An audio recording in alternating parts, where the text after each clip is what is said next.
Silent Hill is trending, so we got to talk about this because it's big. It's a very big deal. But before we get to this, a word from our sponsor, me, and my cousin Ronnie from News to Astonish. The music that you were listening to is brought to you by our music that we put together called Streamer's Choice. You can find a link to the playlist down below. It's free. It's free for anybody to use. You don't have to worry about the MCA copyright takedowns or nothing. We will never strike you. If you are a live streamer and you're looking for music to play in the background or for videos or anything like that, feel free to use it. We made it for you guys to use at your convenience.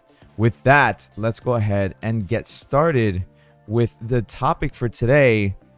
And the reason why this is a big one is because I like this development team a lot.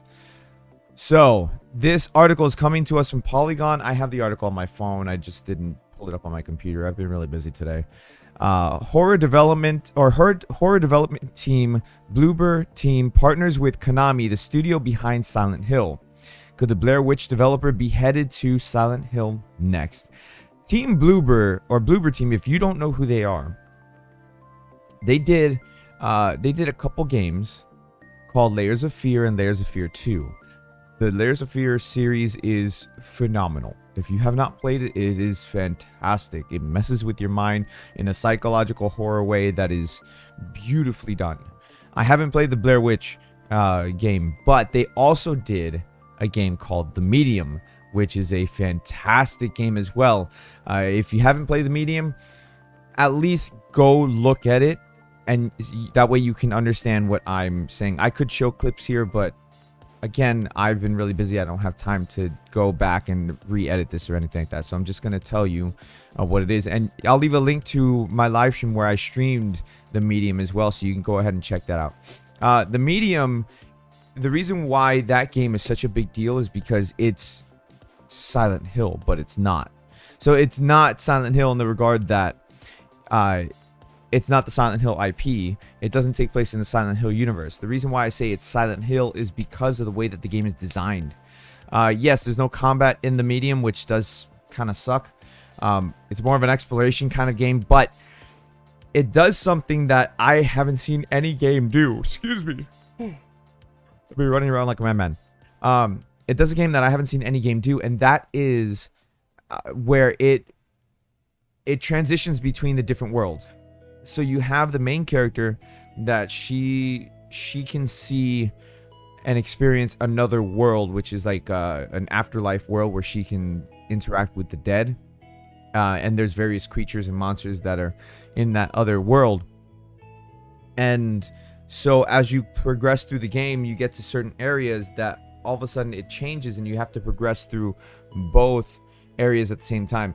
In a similar way to Silent Hill, when you go into the world of Silent Hill with the fog and everything else that comes through and it changes the world around you, this game does the same thing, but without the fog and all that. Instead, now the game becomes a split screen where one side is the living world and one side is the world of the dead, and it's just so beautifully done. And it really, honestly, it pushes the limits of your hardware. If you don't have a high-end PC, or if you don't have a high-end graphics card, it's going to be very strenuous on your PC. I'm not even joking. On my 2070, at one point, the game went down to like 10 frames per second. I haven't tried it on my 3060 yet, but I will. But you know, the Medium is also coming out to PS5 soon and Xbox Series X, so it's probably going to be better optimized on console than it was on PC, but we'll see.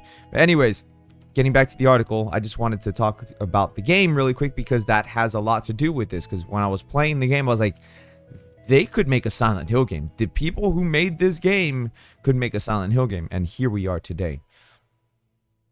So, Bloober Team and Konami has entered a new partnership. The two companies announced on Wednesday, today. In a statement about the partnership, Bloober Team explained that the two companies will share information and technology, and more importantly, they'll work on jointly developing certain projects. The reason why I wanted to talk about the medium was because that is the information and technology that we're talking about. Polygon has reached out to both companies for further comments about these projects, but did not receive an immediate response. While the details of the partnership remain somewhat vague, Silent Hill fans have begun to speculate about whether the two companies will revive the series. Bloober Team's focus has always been centered in the horror genre, and Konami isn't doing much with Silent Hill at the moment, or any of its other franchises, but that seems to be besides the point. Apparently, Silent Hill fans had already envisioned a connection between Konami's legendary horror series and Bloober Team as Silent Hill started trending on Twitter shortly after the partnership was announced. Bloober Team's last project was this year's The Medium, a horror game that allowed players to switch perspectives and dive into the spirit realm. Does that sound familiar? It should, because the game, The Medium, was heavily influenced by Silent Hill, as stated by Bloober Team themselves and the director. Okay, so meanwhile, the Konami Silent Hill series has been absent since the 2014 PT, which was intended to be a demo for the canceled Silent Hills for later that year. Update: Konami responded to Polygon's request for comment with the following. We don't have any specifics to share at this time, but we can say while Bloober Team will continue to produce their own original content, we're excited at the chance to collaborate with them on potential projects across our various IPs. I can almost guarantee that they will not be working on a Castlevania game, although if they did, I wouldn't be opposed to it. But Bloober Team is, like I said, one of the better indie developers that I've ever encountered. I had Layers of Fear sent over to me to be able to do live streams and you know, a review if I wanted to, and I live streamed the entirety of Layers of Fear 2. Fantastic game, but the medium is what really captivated my attention because of what was in the game and how they did everything that was in the game. It's fantastic, absolutely fantastic. Like I said, I'll link that here so you guys can watch that. Thank you guys so much for watching today. I appreciate it. Let me know your thoughts and opinions down in the comment section, so you know we can have that conversation, because I know there's a lot of Silent Hill fans out there. And don't forget about the music. If you enjoy what you listen to in the background, or if you need music to have in your own live streams, down below in the description is a link to the playlist. Thank you all so much. I appreciate it. Everybody, have a fantastic rest of your day. See you soon.